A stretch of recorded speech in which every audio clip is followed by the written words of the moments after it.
Hello everyone, welcome to this webinar where we're going to be showing you the new features that have been added to Hector. My name is Jerome and I'm an account manager at Hector. Today I'll be in charge of the chat section of the meeting, so please don't hesitate to share your questions with us along the way. Today I'm joined by my colleague Joey, who will be able to show you what's new on the platform. The floor is yours, Joey. Thank you, Jerome, for the introduction. Welcome, everybody. So we'll be showing today some of the new features that we've recently launched in the Hector application. So I'm going to go ahead and share my screen.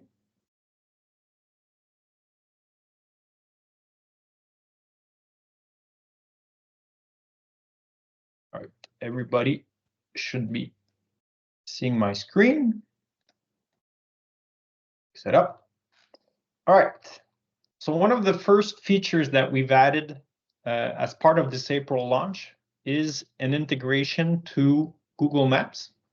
So this integration can be turned on from the settings integration screen. And once inside, we can navigate to the global section and activate our integration. And then we can decide which entity do we want mapping functionalities to appear. So we can choose any or all of the entities within the environment itself. What this is going to do, it's going to show a map on the record showing the location based on the address that was inputted. Another new feature that's been added is the size of the paging control. So in Hector today, you can decide how many rows you see as part of any grid, and this can be increased to now 75 and 100 records. Previously, we went all the way up to 50. Within our inventory management module, we've added the ability, if you are an administrator of the platform and have access to the settings section, within the assets settings, under the display tab, we've added the possibility to add columns coming in from other tables or other entities. For example, in my asset grid, I would like to add the stockroom name column as one of the fields that I can see in the grid itself. So I can choose the stockroom entity and add the name of the stockroom to my grid. Once I've performed this action, these are all the fields that are available to me to display on the asset grid, and I have access now to the stockroom name field. I can choose where I'd like to display this field, for example, right next to the whereabouts, and activate it on my grid. Once I perform this action, within the asset screen itself, let me find a grid. So I come here. Within the asset screen itself, we have access to the stockroom column containing the stockroom name. So I'm able to add fields from other tables directly to my asset grid. Another new functionality is the ability to choose the quantities that we wish to move when we're dealing with categories that are of a type or a management method of a type lot sizes. In other words, these are assets that we manage in multiple quantities that don't necessarily have a unique ID or unique tag. I'm able now to multi-select these assets, and once I move them, let's say I choose to send them to Jerome,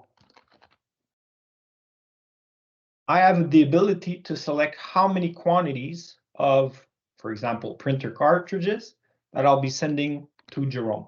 So I could send him 5 quantities of this one and 2 quantities of this one. So previously, it was the entire quantities themselves that were being transferred. Now we can choose how many we want to send to the specified location.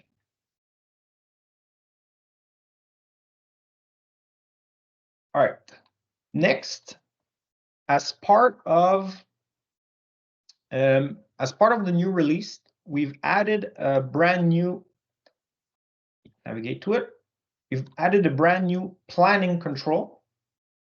This planning control will show you events in the system and will allow you to quickly be able to determine if material or assets are available to be loaned, transferred to an employee or to a specific location.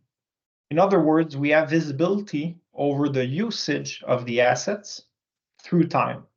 So in our example, I can see that I have some laptops that have been assigned to employees as part of loaners, and I see within this planning control grid when these assets are due to be returned, and I have a full blown overview of everything that's currently in progress, and I can also click to find out more information about this specific loaner. So I'm able to see that it's an Apple MacBook, it's been loaned, the requester, its begin and finish date, and I can also take the same actions that I could previously do on the loaner screen directly from this planning window.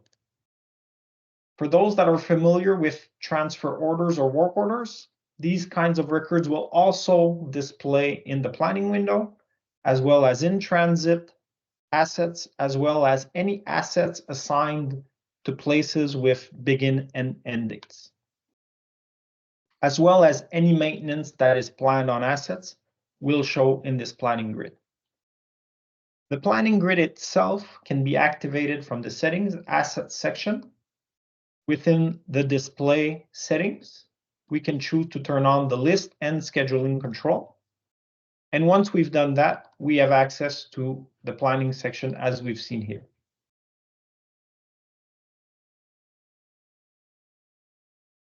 Next, we're going to take a look at limits. Within Hector, we can define limits from the settings resources section.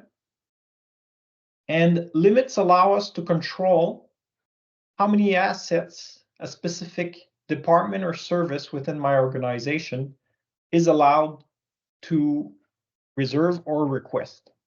In other words, I could specify, for example, monitors, how many monitors an employee is allowed to request before the system warns me that they've reached their limit. So in this example, I've set up a limit of 1 monitor for my administration department, 3 monitors for my research and development department, and 2 monitors for my sales team.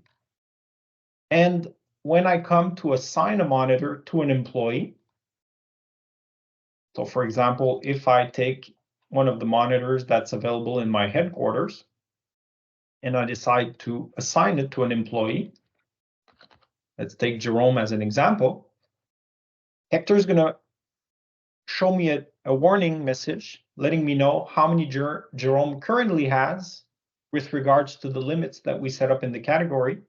And as I assign him a specific material, this limit will obviously increase.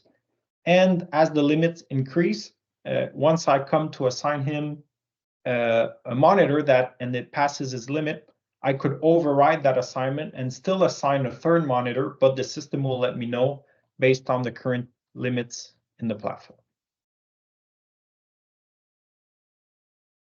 So those are with regards to the limit section that can be turned on from the settings and resources. Limits also apply to requisition orders. So requisition orders are, and we're going to be seeing that coming up in a few minutes, but requisition orders allow employees to place requests directly to your team for specific parts or specific assets. Another new feature that's been added is the ability to create purchase orders through a catalog. So the purchase orders are part of our operations module, which contain requisition orders, purchase orders, transfer orders, and work orders.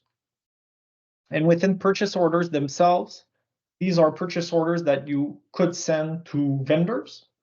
And we added the ability to add items to your basket, either by searching, this was previously available, but also through a specific catalog. So I could choose to purchase, for example, some projectors. I would see how many I have in stock, and I can add them to my cart and send that purchase order to the specified vendor. So we can now navigate through the catalog and by searching when building our purchase orders.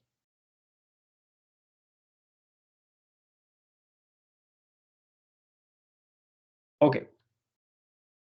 For requisition orders, the requisition order itself is something your employees or members of the organization would use to request inventory or assets from your team.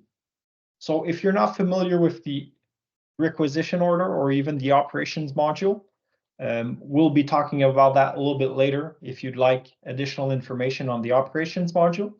But within the operations module, an employee can connect and request specified material that from your team. So the idea here is that an employee would use requisition, for example, to place an order for some projectors, and then your team would manage that specified request and either assign assets to that employee that requested some projectors or purchase projectors if you're out of stock. So some of the new features that we've added with regards to purchase orders, to requisition orders, is within the configuration of requisition orders. Inside a category, we can choose which employees would be able to request projectors, for example. So the idea behind this is if there's specific material or specific assets that you don't want certain departments or certain groups within your organization to request, we can come in and limit who can request projectors based on departments assigned to employees. So I could choose that the projectors are only visible to my sales team and the rest of the organization cannot request projectors through the requisition module. So these permissions are accessible from the category configuration operation section. And then we can set up the defined roles and permissions directly from this group. So this will have an impact on which categories show within the specified filter here. And we've also added the same control to the parts themselves. So what we've previously seen where we prevent a specific category from showing in the catalog, we can also determine or limit some of the parts themselves to who can see and request those parts. So both from the category and from the part level. Within the settings operation section, we've also allowed or added some new options that can be turned on or off. So one of them is the ability to see part quantities, for example, when making a requisition, as well as the ability to see item prices. So these can be turned off and on depending on which kind of visibility you want your employees to have with regards to inventory. But this was a heavily requested feature because the idea would be to help the requester know how much assets are in inventory and perhaps choose an asset that has quantities in stock versus an asset that does not. We've also added a specific notification when a requisition order is created. We can notify any or all groups within the application so that members of a specific team that are responsible to handle requisition orders would receive an email letting them know that a requisition order has been created. Within the operations module, we have work orders. This is work that needs to be performed against an asset or possibly a place or any action that you would want to track within your organization or any task that you would want to track within your organization. So within a work order itself, we've simplified adding lines to a work order. So we can either quick add a task directly to our work order, and we can also add through a pop-up. And this pop-up has been simplified as well. There used to be more options available. Now we've streamlined it to 4 main actions. So either work order will contain a task, you're going to log some hours, you're going to select assets within your environment, or you're going to select specific rooms that you wish to perform tasks against. So these simplified lines is making it less complicated to add information to a work order. So adding assets or tasks to a work order. All right. Within the users section, we've added a pop-up to the deactivate action. The deactivate button is to prevent an employee from, one, connecting to Hector, but also to signal to the application that this employee will be leaving the organization on a specific date. So today, when we did, or previously when we deactivated a user, it would deactivate them immediately. Now we have the option to either deactivate them now or deactivate them at a specified date in the future. So instead of the employee being deactivated today, they would be deactivated in 1 week. So this will allow you to plan in advance moments when accounts need to be deactivated and trigger the necessary alerts around that user leaving your organization. Within the settings attribute section, we've added the ability to add attributes for categories. So we have a lot of the other sections already available within the application, but we couldn't assign attributes directly to categories. So this has been added to the system. And we've also added the ability for assets to not only assign an attribute for a specific category, but we can also assign an attribute for specific parts. So if you want to drill down to the next level and assign a specific attribute only for certain parts, we can do so from the attribute creation screen, and we can modify existing attributes if we wish to limit which records they show up on. We can do so from the attribute screen as well. For customers with single sign-on activated within your environment, so either logging in through Microsoft, Google, SAML, or other type of identity providers, we can now check off an option that auto connects users to Hector. So this would essentially be the equivalent of when an employee arrives on or a user arrives on the login screen, they'll automatically click the login with Microsoft button, for example, preventing them or removing one step from the login process for your users. So they will be taken immediately to the identity providers page, whether it be Google, Microsoft, or any other vendor that you're currently using.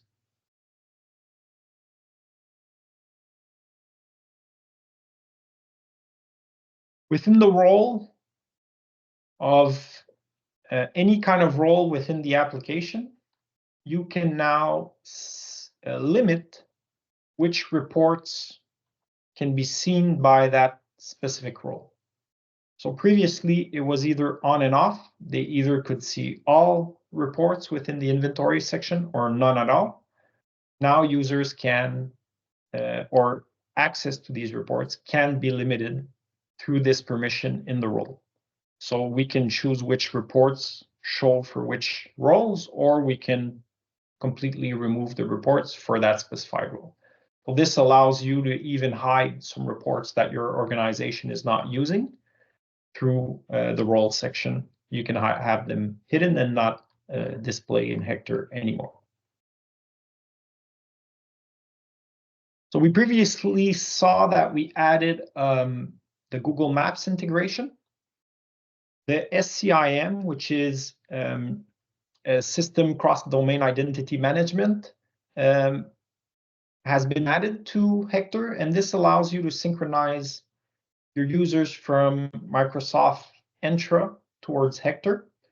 This integration has been launched, had a soft launch in January of this year, but we've announced it officially this April for all customers that want to integrate the list of all their users with Hector. So the idea behind this integration is, instead of creating users one by one, we would turn on the SCIM integration if you have Azure within your environment, and this would synchronize the users automatically based on the selected groups that you would set up in the Entra environment.